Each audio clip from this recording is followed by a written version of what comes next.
देखिए, आज छत्तीसगढ़ साय कैबिनेट की बैठक है रायपुर में। नवा रायपुर मंत्रालय में होगी ये बैठक और दोपहर 3 बजे शुरू होगी बैठक में मानसून सत्र को लेकर चर्चा होगी।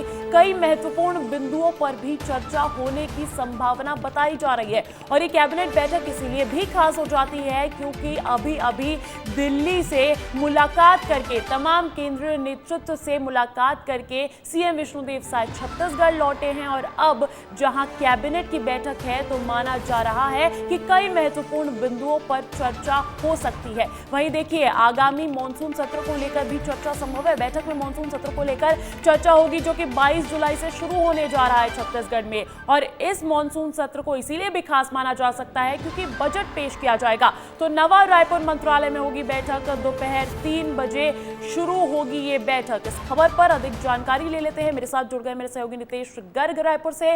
नितेश, विधानसभा सत्र से पहले ये बैठक कितनी खास हो जाती है और वो भी तब जब विपक्ष तैयार है आपको घेरने के लिए सत्र के दौरान?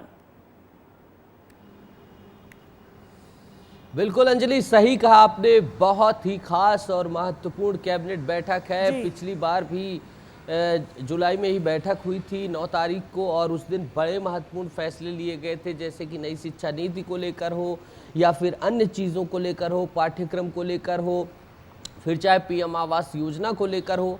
आज भी बेहद महत्वपूर्ण और खास बैठक है क्योंकि दिल्ली से आए हैं सीएम, कई मंत्रियों से मुलाकात उन्होंने की है। इसके साथ ही जो है गृह मंत्री अमित शाह ने चुनाव के वक्त कहा था कि नक्सलवाद खत्म होगा और उसी नक्सलवाद को लेकर भी परिचर्चा हुई है। विजन 2047 को लेकर परिचर्चा हुई है। केंद्र में तमाम मंत्रियों से, गृह मंत्री से मुलाकात हुई है और अभी हाल ही में नक्सल घटना हुई है तो उसको लेकर भी कुछ सख्त और मजबूत देखने को मिल सकता है क्योंकि अब अंतिम चरण की लड़ाई लड़ने की तैयारी सरकार कर चुकी है। मोदी की गारंटी के इम्प्लीमेंटेशन में ढेर सारी बातें कही गई थी, उन बातों को चरणबद्ध तरीके से सरकार पूरा करने की कोशिश कर रही है और फिर आज देखा जा सकता है, चाहे वो स्टेट कैपिटल रीजन की बात कर लीजिए, तमाम मुद्दों को लेकर आज परिचर्चा हो सकती है। कई सारे प्रस्ताव दिए गए हैं, चाहे वो सड़क मार्ग से अयोध्या को जोड़ने की हो या फिर बहुत सारी सड़कें, सड़क को लेकर, रेल परियोजनाओं को लेकर। जब से सीएम विष्णुदेव साय दिल्ली में केंद्रीय नेतृत्व से मुलाकात करके लौटे हैं तब से इस तरीके की तमाम योजनाएं देखने को मिल रही है। आप बने रहिएगा मेरे साथ, आपका दोबारा रुख करूंगी अगली खबर के साथ, लेकिन उससे पहले एक और बड़ी खबर जो मध्य प्रदेश से मिल रही है वो ये है कि सीएम डॉक्टर मोहन यादव करेंगे पर्यटन और संस्कृति विभाग की समीक्षा।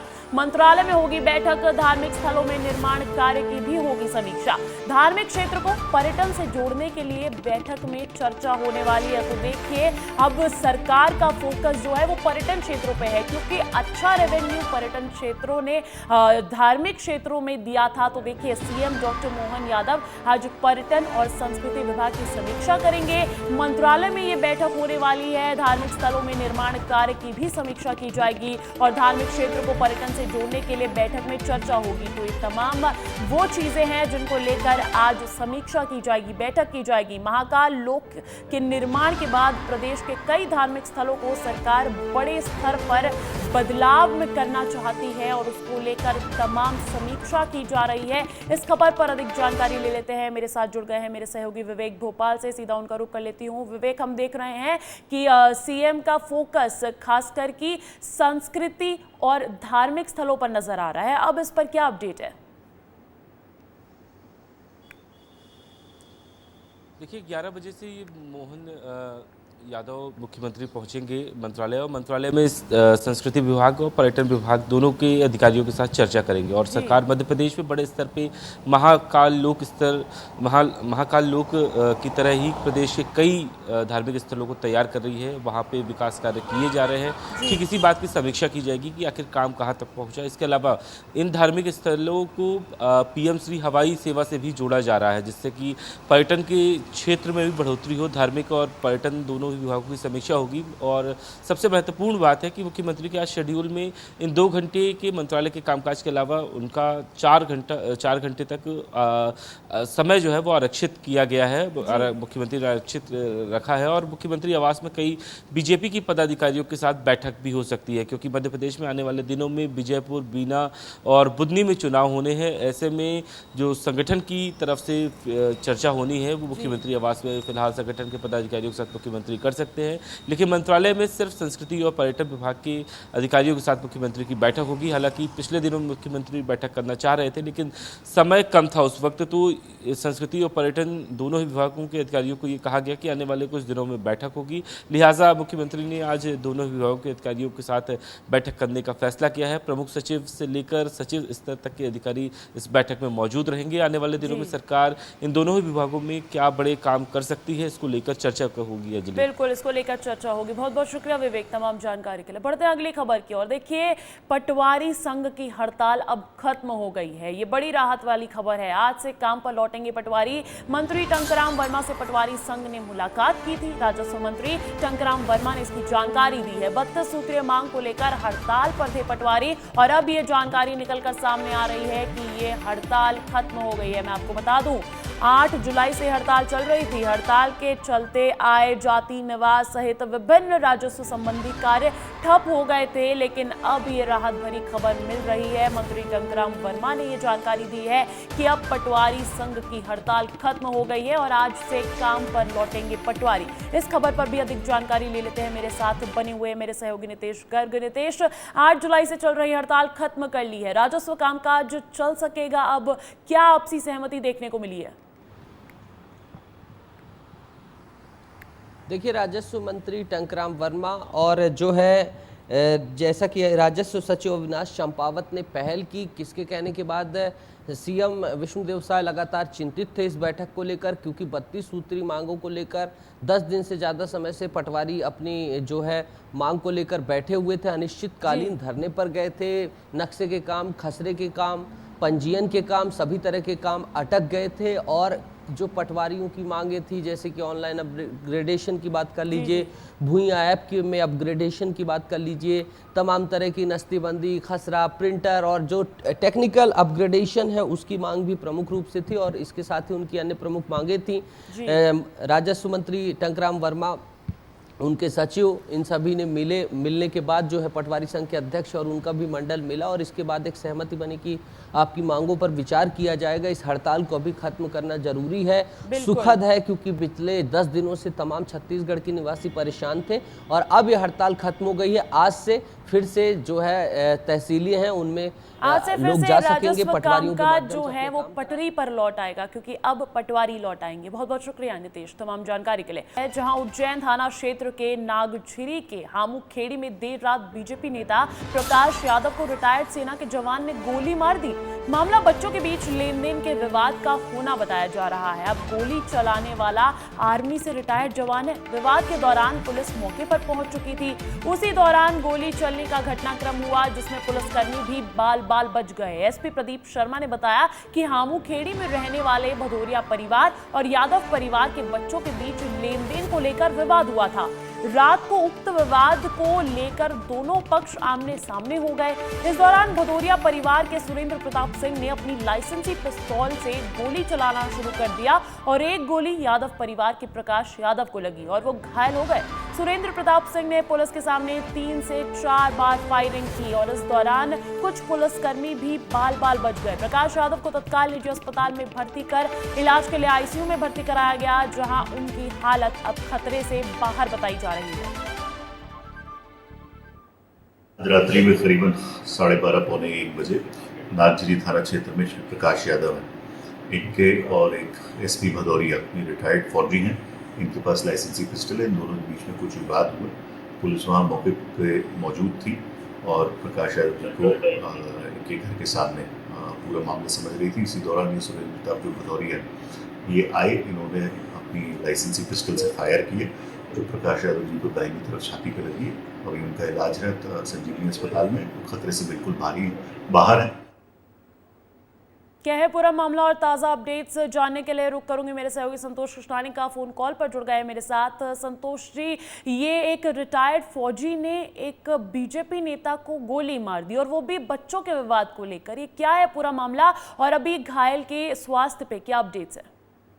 बिल्कुल अंजलि, बताना देर रात की घटना है। 12:30 से 1 बजे के बीच में दोनों पक्ष आमने सामने हो गए थे और थाना नागझिरी में हामुखेड़ी में जबरदस्त तरीके से पहले तो विवाद होता है। विवाद के बाद और छोटा सा विवाद, मतलब बच्चों के विवाद में बड़े कूद गए और बड़ों के बीच में इस प्रकार जमकर हुड़दंग बचा और मारपीट की घटना सामने आने के बाद जो रिटायर्ड फौजी जवान है, इन्होंने आनंद फानंद में बंदूक निकाली और बंदूक से 4 बार उन्होंने फायरिंग की है, जिसमें जो प्रकाश यादव भाजपा जो नेता है उसको गोली लगी और पेट में लगते से सीधे आर पार हो गई। अगर गोली अंदर ही फंस जाती तो हो सकता है कि बड़ा हादसा यहाँ पर नजर आता।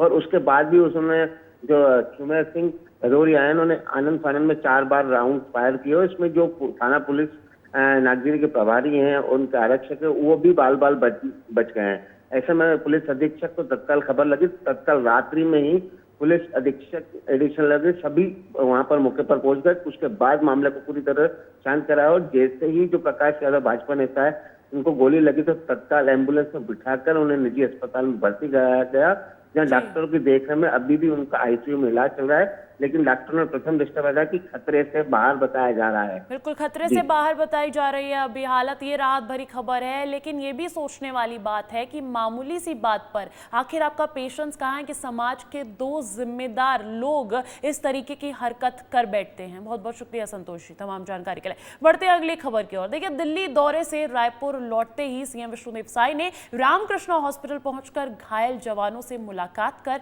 उनका हाल जाना। इस दौरान डिप्टी सीएम विजय शर्मा और अरुण साव ने भी घायल जवानों से मुलाकात की। बता दें, बीजापुर में सीआरपीएफ, कोबरा, सीएएफ, डीआरजी और एसटीएफ के जवान एंटी नक्सल ऑपरेशन पर निकले थे। ऑपरेशन से लौटते वक्त तर्रेम थाना क्षेत्र के मंडी मरका के जंगलों में नक्सलियों ने आईईडी ब्लास्ट कर दिया। आईईडी ब्लास्ट की चपेट में आने से एसटीएफ के प्रधान आरक्षक भरतलाल साहू और आरक्षक सतेर सिंह शहीद हुए हैं। 2 जवान शहीद हो गए हैं। वहीं पुरुषोत्तम नाग, कोमल यादव, सियाराम सोरी और संजय कुमार घायल हो गए हैं। घायलों का इलाज राजधानी के रामकृष्णा हॉस्पिटल में चल रहा है, जहां पर खुद सीएम विष्णुदेव साय पहुंचे थे। और आईईडी ब्लास्ट हुआ जिसमें हमारे 2 एसटीएफ के जवान शहीद हो गए। उनको विनम्र श्रद्धांजलि अर्पित करते हैं, उनके शहादत को नमन करते हैं। और हमारे 4 जवान घायल हो गए हैं जो यहाँ पर रामकृष्ण केयर हॉस्पिटल में एडमिट है। हम लोग दिल्ली प्रवास में थे, अभी एयरपोर्ट में उतर के सीधे हम लोग उनसे मिलने यहाँ पर आए हुए हैं। और जो 2 जवान शहीद हुए हैं उसमें एक नारायणपुर जिले का है, एक रायपुर का है। तो कल रायपुर माना कैंप में भी हम लोग उनको श्रद्धांजलि अर्पित करने के लिए शामिल होंगे। इंदौर के सांसद शंकर लालवानी एक बार फिर हंसी के पात्र बन गए हैं। इस बार उनकी एक सोशल मीडिया पोस्ट ने उन्हें हंसी का पात्र बना दिया है। लोकसभा चुनाव 2024 में देश में सबसे अधिक मतों से जीतने पर उन्हें वर्ल्ड बुक ऑफ रिकॉर्ड्स की ओर से सर्टिफिकेट दिया था, जिसमें 18 जुलाई को उनका ब्रिटिश पार्लियामेंट में सम्मान करने की बात भी लिखी थी। लेकिन 18 जुलाई गुरुवार को वो इंदौर में ही घूम रहे हैं और इस मामले पर कांग्रेस ने लालवानी से शहर और देश की जनता से माफी मांगने की मांग की। तो वहीं ब्रिटिश पार्लियामेंट में काम करने वालों का कहना है कि भारत सरकार की अनुमति के बाद ही लालवानी वहां जा सकते हैं। क्या है पूरा मामला, इस रिपोर्ट में देखिए। इंदौर के बीजेपी सांसद शंकर लालवानी ने इस साल हुए लोकसभा चुनाव में 11,75,000 वोटों से जीत हासिल की है। नोटा के खिलाफ लड़ते हुए इस प्रचंड जीत के बाद सांसद लालवानी साहब ने अपने सोशल मीडिया पर जानकारी दी थी कि उन्हें world book of records London द्वारा वर्ल्ड रिकॉर्ड से सम्मानित किया गया है। साथ ही 18 जुलाई को British parliament house of Commons में उन्हें सम्मानित भी किया जाएगा। इस सम्मान के बाद डिनर भी होना था, जिसमें दुनिया भर के प्रबुद्ध जन शामिल होने वाले थे। लेकिन ये क्या, लालवानी साहब 18 जुलाई को लंदन के बजाय इंदौर में ही घूमते दिखाई दिए। पहले वो बीजेपी कार्यालय में आयोजित बैठक में शामिल हुए, उसके बाद बीजेपी नेता सुमित मिश्रा की स्वर्गीय माताजी की याद में आयोजित कार्यक्रम में शामिल होने पहुंच गए। ऐसा इसलिए हुआ क्योंकि लालवानी साहब को वर्ल्ड रिकॉर्ड का सर्टिफिकेट लंदन से नहीं बल्कि इंदौर के ही एक संस्था से भेजा गया था और सांसद जी ने भी बिना सोचे समझे, बिना तस्दीक किए इस सर्टिफिकेट को इंदौर के लिए गौरव का विषय बताते हुए तमाम सोशल मीडिया पर पोस्ट कर दिया। और अब सांसद जी फर्जीवाड़े का शिकार होकर जग हंसाई के पात्र बन गए हैं। दरअसल कांग्रेस नेताओं ने जब नोटा का रिकॉर्ड बनाने के लिए world book of records London को ईमेल किया तो रिप्लाई में संतोष शुक्ला नाम के व्यक्ति का मोबाइल नंबर मिला और उससे फोन पर बात करने पर पता चला कि वर्ल्ड बुक ऑफ रिकॉर्ड्स का ऑफिस तो यहीं इंदौर के नंदा नगर में ही है। कांग्रेस के प्रदेश महासचिव राकेश सिंह यादव ने ब्रिटिश पार्लियामेंट को भी ईमेल किया। वहां उन्हें जवाब में ये बात पता चली कि किसी भी सांसद को सम्मानित किए जाने की खबर ब्रिटिश पार्लियामेंट को नहीं है। उन्होंने मामले की जांच करने की बात कही है। इस प्रकरण के बाद कांग्रेस ने आरोप लगाया कि लालवानी की वजह से देश का अपमान हुआ है और उन्हें माफी मांगनी चाहिए। ये सर्टिफिकेट पूरे तरीके से नकली है।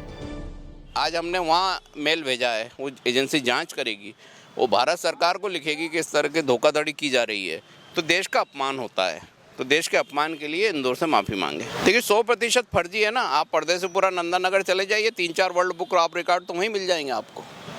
पता किसी का दे देते हैं वहाँ लंदन का अवार्ड, यहाँ से बट रहा 50,000, 1 लाख, 2 लाख रुपए देंगे, अवार्ड मिल जाएगा। 7 साल तक यूरोपियन पार्लियामेंट में काम कर चुकी मरीना शेख ने बताया है कि अगर किसी को भी यूरोपियन पार्लियामेंट में सम्मानित किया जाता है तो वहां से संबंधित व्यक्ति के साथ साथ भारत सरकार को भी जानकारी दी जाती है। भारत सरकार से अनुमति मिलने के बाद ही कोई सांसद या अन्य संवैधानिक पद पर बैठा व्यक्ति सम्मान लेने जा सकता है। तो डायरेक्ट ईमेल लिखा जाता है ऑनर करने के लिए, मगर अगर हमारे यहाँ से कोई नेता या सांसद को न्योता दिया जाता है सम्मानित करने के लिए, तो उनको हमारी सरकार को ज़रूर बताना पड़ता है। हमारी सरकार का अप्रूवल रहता है, तब जाके वो वहाँ पे सम्मानित हो सकते हैं। हालांकि बड़ी बात यह है कि सांसद लालवानी साहब अभी भी यह मानने को तैयार नहीं है कि वो गलत पोस्ट कर बैठे हैं। उन्हें अभी भी ब्रिटिश पार्लियामेंट में सम्मान होने की उम्मीद है। उनका कहना है कि जब उन्हें सम्मान मिल जाएगा तब कांग्रेस को जवाब भी मिल जाएगा। आने वाले समय में उसकी तारीख वैसे 18 तारीख थी, लेकिन किसी कारणवश वहाँ चुनाव हुए थे, हाल ही में नई सरकार बनी है, तो उसकी तिथि अगले 15 सितंबर को ही जब जाएंगे और वहाँ मिलेगा वो आपके सामने आएगा। वैसे ये पहली बार नहीं है जब शंकर सिंह लालवानी हंसी का पात्र बने हो। इससे पहले भी वो अपनी 2 अलग-अलग जन्म दिनांक और डिग्री को लेकर चर्चाओं में बने रहे हैं। हालांकि इस बार उनके उतावलेपन ने देश का नाम ब्रिटिश पार्लियामेंट में खराब कर दिया है। फिलहाल तो उन्हें आगे आकर फर्जी सर्टिफिकेट देने वालों के खिलाफ आपराधिक मामला दर्ज कराना चाहिए, लेकिन लालवानी साहब है कि लंदन जाने पर अड़े हुए हैं। ब्यूरो रिपोर्ट, विस्तार न्यूज।